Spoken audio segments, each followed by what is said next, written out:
Eglitako bëri një sqarim për fansat në Instagram pasi kënga me Fifin u fshi nga YouTube. U raportua se pati një krisje mes tyre dhe shkak për këtë u bë ana financiare. Në reagimin e saj, Egli theksoi se ka qenë ftuar në këtë projekt dhe se nuk ka të drejta më shumë duke shtuar se pas heqjes së këngës nga YouTube, fshihet Fifi dhe arsyen e vërtetë e di vetëm ajo. Unë jam ftuar. Është një bashkëpunim ku të drejtat e projektit i takojnë autorit i cili e posedon në kanal, në rastin konkret Fifi. Kënga është hequr për 2 ditë nga platforma YouTube me vendim të autores për shkaqe të sajat. Megjithatë, në fund bëri të ditur se nuk do të vazhdojë më bashkëpunimin me Fifin, të cilën e kishte menaxhere.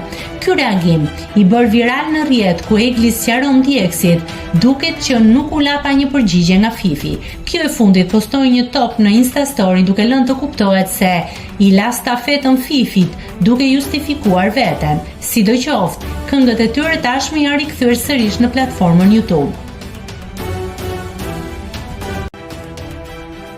Nëse klikoni mbi butonin subscribe, do t'ju shfaqen të gjitha publikimet tona.